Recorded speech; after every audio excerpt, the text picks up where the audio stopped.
morning, Guardians. TBL here, back for another Destiny reset day, this time for Tuesday, March 21st, 2017. So let's go ahead and get started with this thing. First up, the Nightfall this week is the Shadow Thief, with the modifiers Epic, Fresh Troops, Match Game, Catapult, and Exposure. Now watch out, it's probably going to be the Sivo version of Tanic, so watch your back on that one. Also, Match Game is going to make a lot of enemies very annoying. For the Heroic playlist this week, modifiers are Heroic, Arc Burn, Chaff, and Catapult. So basically, arc grenades are going to be your best friend. Next up, we've got the 6v6 playlist, and this week we've got the return of both Mayhem Clash and Inferno Rumble. Mayhem Clash we've basically had as one of our 6v6 just about every single week for the past few weeks, but I'm not complaining. I love me some Mayhem.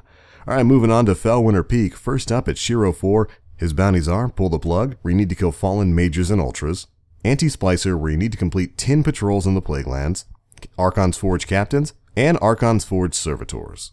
Class item-wise, the Mantle of Gellion and Scori's Iron Bond this week are both discipline strength rolls that are above 95%. So if you've been looking for that combination of stats for a tier 12 build, Shiro is definitely your man this week.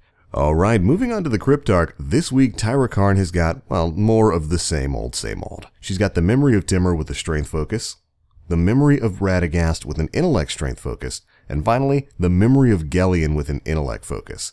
And unfortunately, none of these artifacts break 85%. Once again, these stat rolls are extremely low, and you should definitely hold out for some better rolls sometime in the future. Moving over to the tower, first up we've got Lord Shaxx, and this week we've got the Back to Basics bounty, which of course asks you to play the Clash game mode and get 7 match completions, 50 primary kills, 25 assisted kills, and 25 ability kills. Easy stuff. For the material exchange this week, first up, Eris Morn is taking Hadium Flake donations, Dead Orbit is taking Wormspore donations, the Future War Cult is taking Spirit Bloom donations this week, and finally, the New Monarchy this week is taking Spin Metal donations.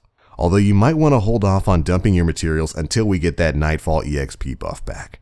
Alright, finally, we're making our way over to the Reef with our main man, Varix. This week's Challenge of Elders modifiers are Airborne, Exposure, and a Super Kill bonus. A very interesting combination there. And the 3 bosses you'll be facing are Kexus the Betrayed, the Seditious Mind, and Noruusk, Servant of Oryx. Speedrun strat for that this week is probably going to include a lot of gunslingers.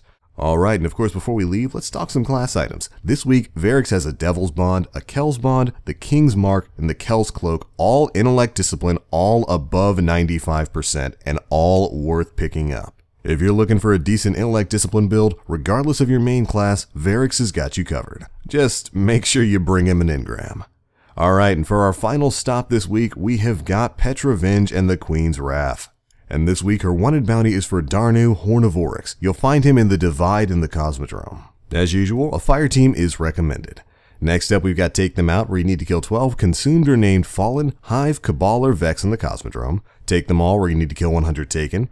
Queen's Sovereignty, where you need to defeat 50 Fallen in any strike playlist. Queen's Treasure, where you need to open the Queen's Treasure chest at the end of level 41 Prison of Elders. And finally, Queen's Curse, where you need to get 30 Void kills on the Dreadnought. And alright, I do believe that is it for your weekly reset guide in the world of Destiny for Tuesday, March 21st, 2017. Now, just like last week and the week before, Bungie's got a live stream going on tomorrow where they're going to be showing off some of the sandbox changes coming in the Age of Triumph. And we will be covering all of that right here on Planet Destiny. We got a sneak peek of that in a teaser trailer yesterday, got to see a bunch of new raid ornaments, and they look really good. But anyways, it's going to be it for this one, Guardians. Thanks so much for watching Planet Destiny. And as always, I am the Blacklink. You Guardians, stay frosty. And we'll see you next week in the Age of Triumph.